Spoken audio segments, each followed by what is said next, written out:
और दुर्भाग्यपूर्ण घटना है, लेकिन सबसे ज्यादा अफसोस की बात यह है कि पूरे देश में जब भी ऐसी घटनाएं घटित होती हैं, हमारी पूरी सरकार उसकी लीपापोती में लग जाती है। इस पूरे मामले में आप देखिए, रेल मंत्री जी घटना के बाद भी कुछ मानने के लिए तैयार नहीं थे। वो बराबर सफाई दे रहे थे, ऐसे जैसे कुछ हुआ नहीं। एलजी साहब ने अपना ट्वीट करके 29 मिनट के बाद ट्वीट एडिट कर दिया, ऐसे जैसे कि कुछ हुआ नहीं। तो लोगों की जान की कोई कीमत नहीं है क्या? महाकुंभ में भगदड़ में लोग मर जाए, फिर कहा जाएगा उनको मोक्ष की प्राप्ति हो गई। 17 घंटे तक उत्तर प्रदेश की सरकार स्वीकार नहीं करेगी कि कुछ हुआ है।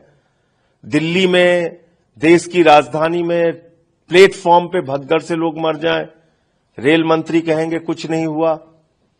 हजारों की संख्या में वहां भीड़ दिख रही है, उसको नियंत्रित करने के लिए कोई रेलवे का प्रशासन नहीं है, और पूरे मामले पे लीपापोती शुरू।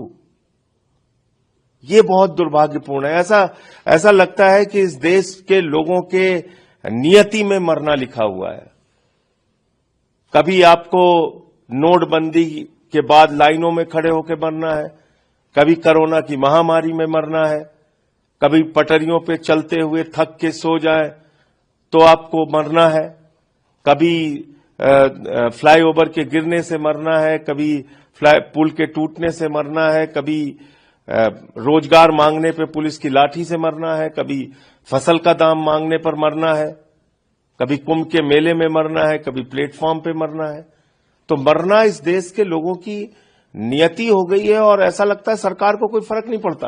नॉर्दर्न रेलवे के सीपीआरओ का बयान, आप देखिए 2014 के बाद कोई भी घटना इस देश में होती है, ऐसा लगता है कुछ नहीं हुआ, लोग ही जिम्मेदार हैं इसके लिए, क्योंकि लोगों ने तो भगवान को चुन लिया है और भगवान की आलोचना होती नहीं। सीपीआरओ का कहना